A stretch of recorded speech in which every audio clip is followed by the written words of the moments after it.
25/3/2026 இன்று ஆண்டு இயேசு கிறிஸ்தனுடைய பிறப்பு அறிவிப்பு பெருவிழாவை நாம் கொண்டாடுகிறோம். இன்றைய நற்செய்தி வாசகம் லூக்கா எழுதிய தூய நற்செய்தியிலிருந்து வாசகம். ஆண்டவரை மாட்சி உமக்கு. அதிகாரம் 1, இறை வசனங்கள் 26 38 முடிய. 6ஆம் மாதத்தில் கபிரியேல் என்னும் வானதூதரை கடவுள் கலிலேயாவிலுள்ள நாசரேத்து என்னும் ஊரில் இருந்த ஒரு கன்னியிடம் அனுப்பினார். அவர் தாவீது குடும்பத்தினராகிய யோசேப்பு என்னும் பெயருடைய ஒருவருக்கு மன ஒப்பந்தமானவர். அவர் பெயர் மரியா.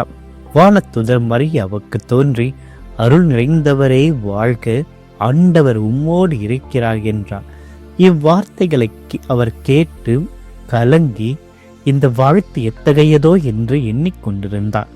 வானதூதர் அவரை பார்த்து, மரியா, அஞ்ச வேண்டாம், கடவுளின் அருளை கண்டடைந்துள்ளீர். இதோ கருவுற்று ஒரு மகனை பெறுவீர், அவருக்கு இயேசு என்னும் பெயரிடுவீர். அவர் பெரியவராயிருப்பார், உன்னத கடவுளின் மகன் எனப்படுவார். அவருடைய தந்தை தாவீதின் அரியணையை ஆண்டவராகிய கடவுள் அவருக்கு அளிப்பார். அவர் யாக்கோபின் குடும்பத்தின் மீது என்றென்றும் ஆட்சி செலுத்துவார், அவருடைய ஆட்சிக்கு முடிவே ஈராது என்றார். அதற்கு மரியா வானதூதரிடம், இது எப்படி நிகழும், நான் கன்னி ஆயிற்றே என்றார்.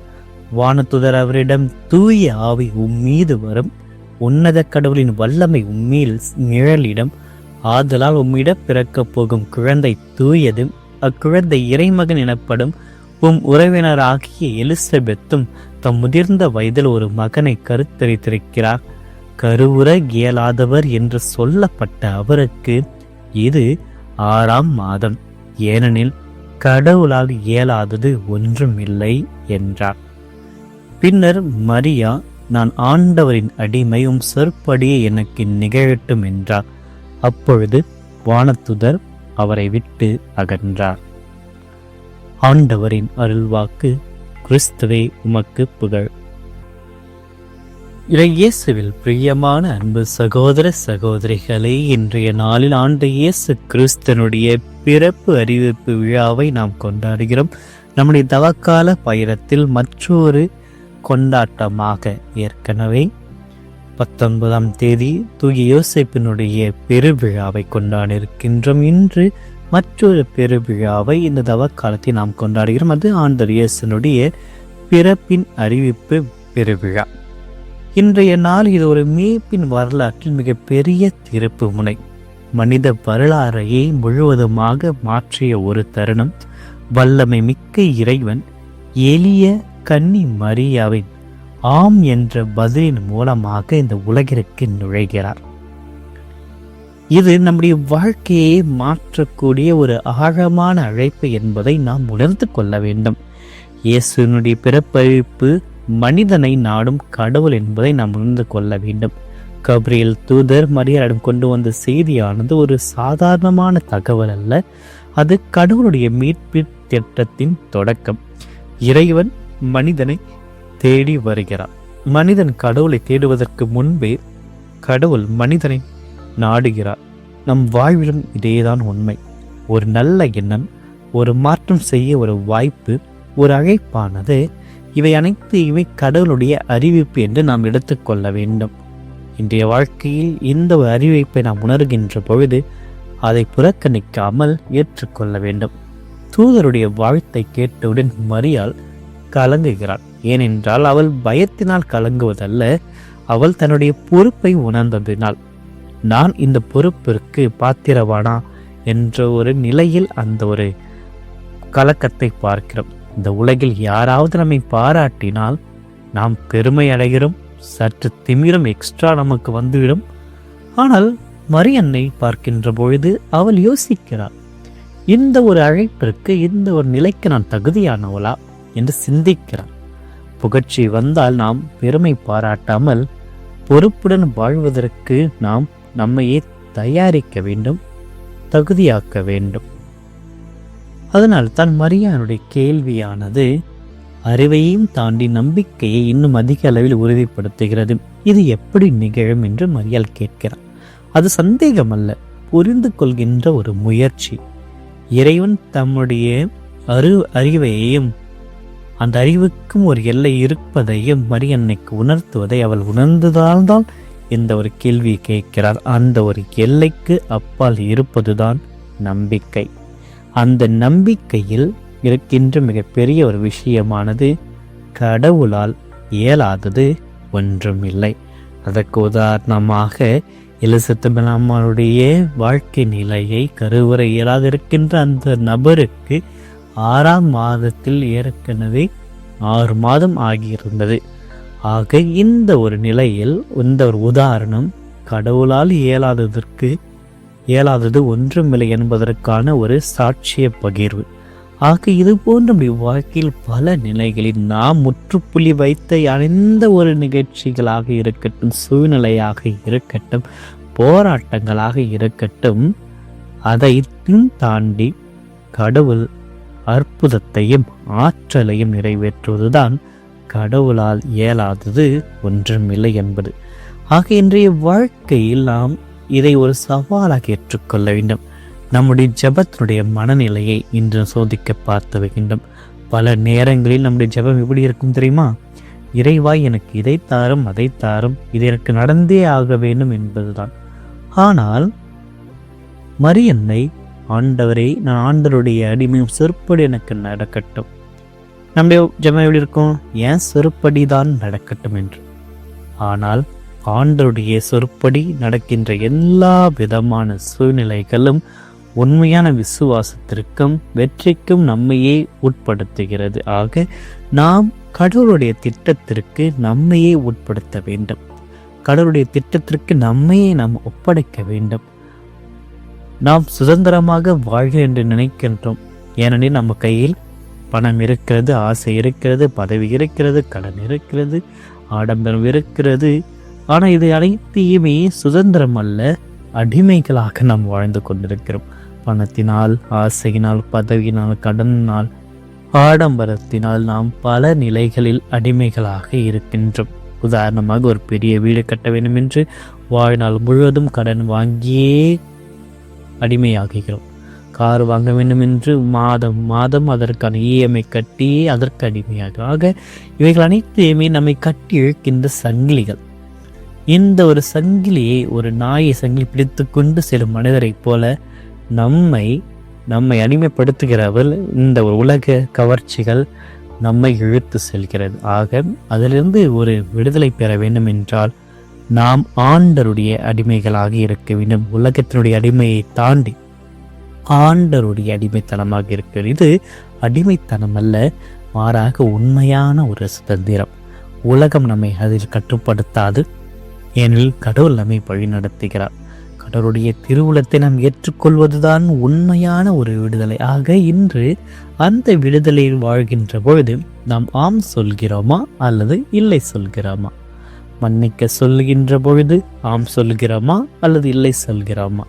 நல்லது செய்ய இறைவன் அழைக்கின்ற பொழுது நாம் ஆம் சொல்கிறோமா அல்லது இல்லை சொல்கிறோமா? மாற்றத்திற்காக நம்மை அழைக்கின்ற பொழுது நாம் ஆம் சொல்கிறோமா அல்லது இல்லை சொல்கிறோமா? மரியன்னை பார்ப்போம். அவள் சொன்னது ஆம். அந்த ஒரு ஆம் என்ற ஒரு வார்த்தையில் இறையாட்சியினுடைய திட்டமானது நிறைவேற்றப்படுகிறது. மீட்பின் வரலாறுக்கு ஒரு தொடக்கம் கிடைக்கிறது. நம்முடைய வாழ்க்கையில் ஒரு புதிய மாற்றத்தை கிடைக்கிறது. நம்முடைய வாழ்க்கையை ஒரு திருப்பி போடுகின்ற ஆண்டோடைய பிரச நம்மோடு தங்குகின்ற ஒரு பாக்கியத்தை நமக்கு கிடைக்கிறதாக இன்றைய நாளில் இதோ அருமையான ஒரு திருப்பாடல் வருகையை நாம் நினைத்து கொள்ள வேண்டும். இறைவா, உன் திருவுளம் நிறைவேற்ற நான் வருகிறேன் என்று. இதுதான் கடவுளுக்கு பிடித்தது. இந்த ஒரு வார்த்தை தான் கடவுளுக்கு பிடித்தது. தங்க நகைகள் அல்ல, வெளிப்படையான அலங்காரம் அல்ல, சடங்குகள் அல்ல. ஆண்டவர் விரும்புவது நம்மிடத்தில் அன்பையும் நீதியையும் நேர்மையும் உண்மையும் தான் விரும்புகின்றார். ஆக இதை நாம் நம்முடைய வாழ்க்கையின் முரண்பாடுகளாக ஏற்றுக்கொண்டு நாம் வாழ வேண்டும். ஆனால் பல நிலைகளில் நாம் அளிக்கின்ற பெரிய பெரிய காணிக்கை, மற்றவருக்கு தெரியும்படி செய்கின்ற நம்முடைய தர்ம காரியங்கள், இதையும் தாண்டி உண்மையான வழிபாடாக ஒரு பசியானவருக்கு உணவு கொடுப்பதும், துன்பப்படுவருக்கு ஆறுதல் கொடுப்பதும், நேர்மையாக வாழ்வதுமாக சோதனைகள் வரும், விமர்சனங்கள் வரும், வேதனைகள் வரும். ஆனால் முக்கியமான ஒன்று, இறைவன் நம்மை நோக்கி வருகிறார், நம்மை நாடி வருகிறார். கடவுள் நம்முடன் இருக்கிறாக. அன்பு பிள்ளைகளை, அந்த மரியனுடைய ஆம் உலகத்தை மாற்றியது. இன்று நாம் சொல்ல போகின்ற ஆம் என்ற ஒரு வார்த்தை நம்முடைய வாழ்க்கையை மாற்ற வேண்டும். எப்பொழுதெல்லாம் கடவுள் நம்முடைய மனமாற்றத்திற்கு, நம்முடைய வாழ்க்கையினுடைய புதிய வாழ்க்கைக்கு அழைக்கிறாரோ, புதிய மாற்றத்திற்கு அழைக்கிறாரோ, நல்ல எண்ணத்திற்கு அழைக்கிறாரோ, நல்ல செயலுக்கு அழைக்கிறாரோ, ஆம் என்று சொல்லி ஆண்டவருடைய அடிமையாக நாம் மாறி அவர் சொற்படி நாம் வாழ்கின்ற பொழுது நம்மிடத்தில் பயம் நீங்கி, நம்பிக்கை வரும், குழப்பம் நீங்கி, அமைதி வரும், அடிமைத்தனம் நீங்கி, விடுதலை வரும். இந்த ஒரு மன்றாட்டுக்காக இந்த நாளில் மறை அன்னையின் பரிந்துரையோடு நாம் ஜெபிப்போம். இறை நம் ஒவ்வொருவரையும் நிறைவாக ஆசிர்வதிப்பாராக. ஆமென். மன்றாடுவோமாக. என்றும் வாழும் எல்லாம் அல்ல இறைவா, இந்த புதிய நாளிற்காக, இந்த புதிய நாளை எங்களுக்கு அளிக்கப் போகின்ற உடைய மகிமையின் கிருபையை எங்கள் கழிதற்காக உமக்கு நன்றி கூறுகிறோம். இந்நாளும் ஒரு அருநாளாக நாங்கள் உணர்ந்து, இந்த நாள் எங்களுடைய வாழ்க்கை திருப்பி போடுகின்ற ஒரு வாய்ப்பு நாளாக நாங்கள் உணர்ந்து, ஒரு மீட்பினுடைய நாளாக நாங்கள் உணர்ந்து ஆண்டவரையுமை போற்றுகிறோம், உம்மை ஆராதிக்கிறோம், உமக்கு நன்றி கூறுகிறோம். என்று நாங்கள் கொண்டாடுகின்ற இந்த மகத்தான பெருவிழாவில் கபிரியேல் தூதருக்குரிய வார்த்தைகள் இதயத்தில் உழைக்கட்டும். ஆண்டவர் உம்முடன் இருக்கிறார். இறைவா, எங்களுடைய வாழ்க்கையில் பல நேரங்கள் நாங்கள் தனிமையில் தான் வாழ்ந்து கொண்டிருக்கின்றோம். பயம், குழப்பங்கள், துயரங்கள் எங்களை சூழ்ந்து எங்களையே கீழே தள்ளுகிறது. குழப்பத்தில் வாழ்ந்து எந்த ஒரு முடிவும் எடுக்க முடியாத ஒரு நாங்கள் வைக்கிறோம். அந்த நேரங்கள் ஆண்டவர் நீர் எங்களோடு இருக்கு என்ற ஒரு உண்மை இன்று நாங்கள் உணர்ந்ததற்காகவும் நன்றி கூறி, அந்த உண்மையில் இன்னும் அதிக அளவில் நம்பிக்கை வைக்க நீர் எங்களோடு இருக்க என்பதில் நம்பிக்கை வைக்க எங்களுக்கு ஆசீர்வாதத்தை தாரும்.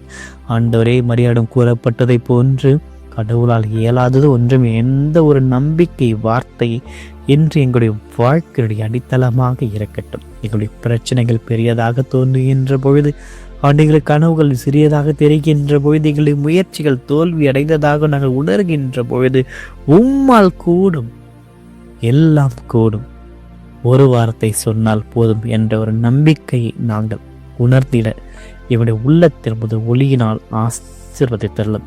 அன்னை மரியாளை போன்று நாங்கள் அடிமைத்தனத்தில், உலக அடிமைத்தனத்தில் மூழ்கிவிடாமல் ஆண்டருடைய அடிமையாகும் சொற்படியை நிகழட்டும் என்று கூறுகின்ற அந்த ஒரு தாட்சியை ஒப்பு கொடுக்கின்ற மனதினை எங்களுக்கு தாரும்.